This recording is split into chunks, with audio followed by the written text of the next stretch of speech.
wa ala alihi wa ashabihi rasulillahi ajma'in.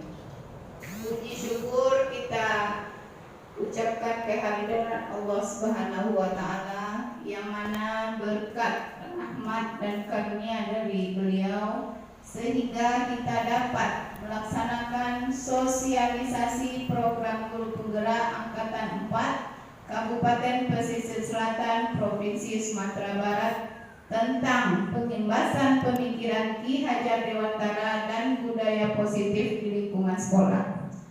Tidak lupa pula salawat beriringan salam kita hadiahkan buat Nabi besar kita, yakni Nabi Muhammad SAW, yang mana telah membawa umatnya dari alam kebodohan ke alam yang berilmu pengetahuan seperti yang kita rasakan pada saat sekarang ini. Yang sama-sama kita hormati Bapak Ibu Guru UPT SDN 28 Pasar Suranti yang siang ini menyempatkan waktunya untuk mengikuti acara sosialisasi ini, dan saya sebagai calon guru penggerak mengucapkan rasa terima kasih kepada Bapak Ibu yang telah menyempatkan hadir dalam kegiatan ini. Nah, sebelumnya Bapak Ibu, ini adalah kegiatan sosialisasi program guru penggerak angkatan 4. Kurang lebih kami sudah mengikuti pendidikan guru penggerak ini kurang lebih itu 3 bulan, mulai dari bulan Oktober sampai sekarang. Dan ini merupakan salah satu aksi nyatanya Bapak Ibu. Kami telah menerima materi dari instruktur, kemudian kami mengimbaskan lagi kepada ibu-ibu semua. Istilahnya di sini saya bukan mengajari Bapak Ibu semua, tetapi berbagi ilmu yang sudah saya dapatkan kurang lebih 3 bulan ini. Jadi Bapak Ibu, kita langsung saja ke materinya. Tolong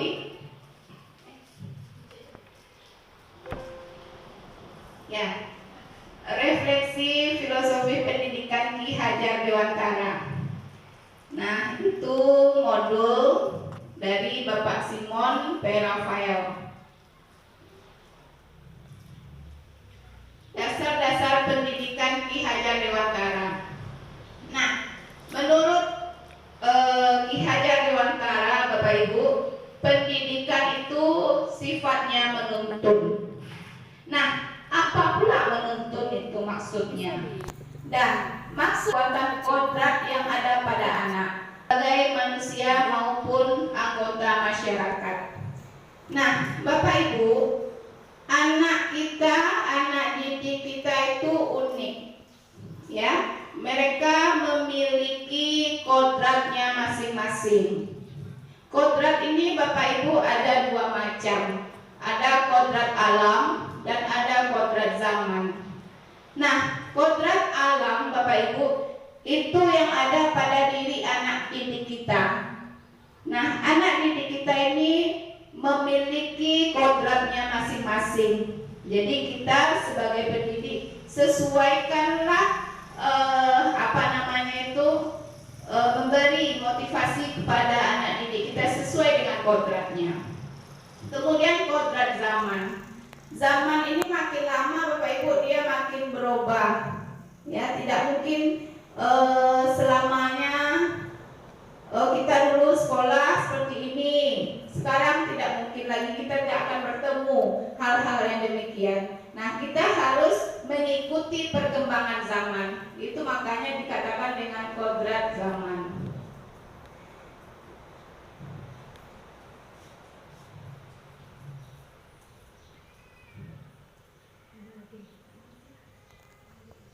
Pendidikan itu hanya menuntun tumbuh dan hidupnya kekuatan kodrat yang ada pada anak. Kita Bapak Ibu tidak bisa memaksakan kehendak kita. Anak ini harus jadi ini, anak ini harus begini. Tidak ada lagi istilahnya yang seperti itu. Kita di sini sebagai pendidik hanya menuntun anak kita sesuai dengan kodratnya. memperbaiki lakunya, hidup dan tumbuhnya kekuatan kodrat, supaya kodrat yang dia miliki itu dapat berkembang sesuai dengan keinginannya dan sesuai dengan yang dia cita-citakan. Ini dasar pendidikan Ki Hajar Dewantara itu Bapak Ibu. Mungkin ini tidak asing lagi bagi kita. Salah satu 3 semboyan dari Ki Hajar Dewantara yang yaitu Ing Ngarso Sungtolodo, kemudian In Madio Mangunkarso dan Tun Wuri Handayani. Nah, semoga kita dapat menerapkan ini kepada anak-anak kita. Ini kodrat anak, yaitu merdeka. Sebagaimana yang diapakan oleh menteri kita, Mas Menteri kita, merdeka belajar. Nah, itu sudah ada juga pada dasar pendidikan Ki Hajar Dewantara. Nah, apa maksudnya merdeka itu? Manusia merdeka adalah manusia yang hidupnya lahir dan batin tidak bergantung kepada orang lain, ya, akan tetapi bersandar atas kekuatan sendiri. Jadi masing-masing kita, masing-masing anak kita itu memiliki kekuatannya masing-masing, dan itu kita sebagai pendidik harus mampu untuk menggali kekuatan-kekuatan yang ada pada diri anak, sehingga anak itu dapat tercapai sesuai dengan kodratnya. Nah, maksud pendidikan dan pengajaran berguna untuk perilaku bersama ialah memerdekakan manusia sebagai bagian dari persatuan rakyat. SD Bapak Ibu, umur anak kita itu berkisar antara 6 sampai 12 tahun kurang lebih, ya, seperti itu. Nah, kodratnya itu masih bermain, ya Bapak Ibu. Kodrat anak itu bermain. Nah, sesuai dengan pemikiran Ki Hajar Dewantara, salah satu kodrat anak adalah bermain. Mereka memiliki pikiran, perasaan, kemauan, tenaga, sudah ada pada diri anak. Nah, permainan ini juga bisa kita jadikan Bapak Ibu sebagai bagian dari pembelajaran. Ini permainan congkak, bermain congkak. Jadi ini merupakan salah satu pembelajaran tentang matematika. Bebas dari segala ikatan, dengan suci hati mendekati sang anak, bukan untuk meminta sesuatu, melainkan untuk berhamba pada sang anak. Jadi berpihak pada anak ini, kita harus betul-betul memperhatikan apa kodrat anak itu. Jadi kita murninya dan seikhlas-ikhlasnya, sebab cinta kasihnya kepada anak boleh dibilang cinta kasih tak terbatas. Itu ada pada buku Ki Hajar Dewantara pada halaman 382.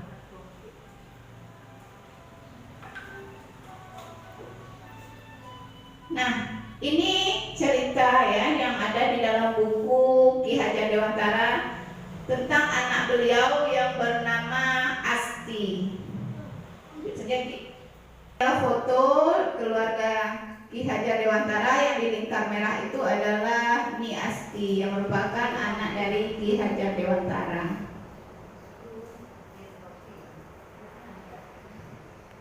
Nah, untuk berhamba pada sang anak, dapat kita istilahkan pula pendidikan yang berpihak atau berpusat pada murid. Kalau pendidikan yang berpusat pada murid mungkin juga sudah kita laksanakan ya Bapak Ibu, tidak asing lagi bagi kita, cuman istilahnya saja yang berbeda.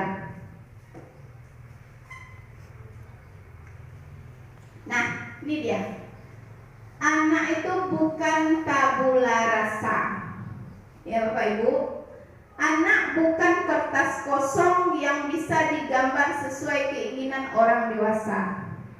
Ya, Dia semenjak lahirnya Bapak Ibu sudah memiliki kekuatan kodratnya masing-masing, tapi masih sama-sama. Nah, kita sebagai pendidik hanya menjelaskan saja atau menempalkan saja lagi garis-garis yang sama-sama itu. Ya, kita menuntunnya agar menebalkan garis yang sama-sama agar memperbaiki lakunya untuk menjadi manusia seutuhnya. Itu dia. Jadi bukan kertas kosong anak ini, bukan sehendak kita mencoretnya atau melukisnya, ya. Tetapi dia sudah memiliki kodratnya, tapi memang masih sama-sama. Nah, itulah tugas kita sebagai pendidik untuk menebalkan garis yang sama-sama itu. Mungkin anak kita sudah terlihat berbakatnya di bidang seni misalnya kan. Kita tidak boleh memaksanya untuk pandai dia matematika. Kita harus menuntunnya saja lagi. Itu yang ada pada dasar pendidikan Ki Hajar Dewantara.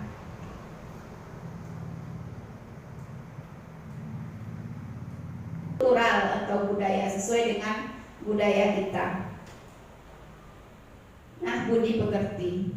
Kalau kita lihat pada saat sekarang ini banyak istilahnya anak-anak kita yang budi pekertinya menurun lah, istilah kurang ya, kurang baik. Nah, itu salah satu dasar pendidikan Ki Hajar Dewantara, anak itu memiliki budi pekerti. Budi pekerti itu apa? Budi pekerti itu adalah watak, karakter, ya, yang merupakan perpaduan yang harmonis antara gerak pikiran, perasaan, dan kehendak atau kemauan, sehingga menimbulkan tenaga atau semangat. Jadi dengan adanya perpaduan yang harmonis antara pikiran kita, perasaan kita, dan kehendak atau kemauan, maka akan menimbulkan semangat atau tenaga. Ya Bapak Ibu. Nah, ini kita sebagai pendidik ini Bapak Ibu diibaratkan sebagai petani. Kenapa kita diibaratkan sebagai petani? Kalau kita mau memanen supaya hasil kebun kita bagus, tentu kita beri pupuk, ya, tentu kita siram secara teratur, kita rawat. Nah, seperti itu pula anak didik kita Bapak Ibu. Kalau kita mau menghasilkan anak didik kita yang bagus, yang baik, yang unggul, tentu harus kita pupuk dia dari awal, harus diberi, harus disiram. Ya Bapak Ibu, mungkin Bapak Ibu sudah paham lah istilahnya kalau kita sebagai seorang guru kan. Nah, kita ini Bapak Ibu diibaratkan sebagai petani, kurang lebih seperti itu. Kalau kita mau menghasilkan tanaman yang bagus, ya kita siram. Kalau pada pendidikan abad 21 ini kolaborasi, kritis reflektif, komunikasi, kreatif, inovatif, ya. Berarti pendidikan abad 21 yang kita rasakan pada saat sekarang ini kan. Nah, kolaboratif itu kan kerjasama. Jadi menciptakan anak-anak itu mampu bekerja sama dalam kelompoknya masing-masing. Kemudian well-being. Well-being ini adalah bagaimana siswa itu merasa happy, merasa bahagia dia berada di sekolah, tidak tertekan dia. Tapi bagaimana mereka bisa merasa happy, senang, kangen pada sekolahnya. Nah, itu yang dituntut pada pendidikan abad 21, tidak berbeda jauh dari Ki Hajar Dewantara, cuman istilahnya saja yang berbeda. Iya. Kalau masa depan murid itu humanis, penuh kasih sayang, hati yang bersih, jujur. Ya, student well-being. Kalau masa kini pendidikan gotong royong, kolaboratif, reflektif, kritis. Kalau masa lampu pendidikan yang menuntut sesuai dengan filosofi pendidikan Ki Hajar Dewantara. Nah, ini Guru dan murid berkolaborasi. Maksudnya guru dan murid itu bekerja sama untuk menginisiasi atau menciptakan kedalaman, rasa takjub dan kasmaran, spiritual, intelektual, sosial, untuk mencapai keselamatan dan kebahagiaan sebagai manusia. Nah, siswa dan guru merdeka belajar yang berkolaborasi bersama menggali dan mengembangkan potensi siswa dan mengakomodasi karakteristik masing-masing untuk mewujudkan student well-being yang saya katakan tadi. Budaya positif atau ekosistem positif. Nah, kita ambil contoh perbandingannya dengan hidup tumbuh-tumbuhan seorang petani. Dalam hakikatnya sama kewajibannya dengan seorang pendidik, ya, sesuai dengan pemikiran Ki Hajar Dewantara tadi, bahwasanya kita diibaratkan sebagai petani yang menanam padi, misalnya hanya dapat menuntun tumbuhnya padi. Ia dapat memperbaiki kondisi tanah, memelihara tanaman padi, memberi pupuk dan air, membasmi ulat-ulat atau jamur-jamur yang mengganggu hidup tanaman padi, dan lain sebagainya. Itu ada di dalam buku Ki Hajar Dewantara. Nah, ini perubahan paradigma Bapak Ibu. Kegiatan kepalan tangan. Nah, coba Bapak Ibu kepalkan tangannya, sobeklah secari kertas, tuliskan benda yang ada, ya, benda atau sesuatu yang sangat berharga untuk Anda. Letakkan di salah satu tangan Anda dan genggam benda atau sesuatu tersebut dengan segala daya. Buatlah kepalan. Teman Anda akan mencoba dengan sekuat tenaga dengan berbagai cara untuk meminta Anda memberikan benda tersebut. Mesti kita genggam sekuat-kuatnya, nanti teman kita akan mengeluarkan tenaganya yang sekuat-kuatnya juga untuk meminta benda tersebut, ya Pak Ibu.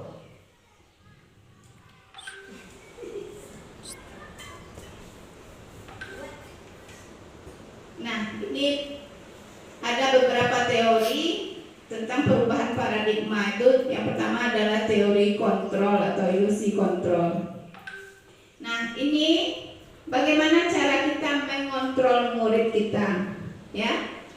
Ilusi bahwa kritik dan membuat orang merasa bersalah dapat menguatkan karakter. Kemudian ada ilusi bahwa semua penguatan positif efektif dan bermanfaat memaksa orang dewasa untuk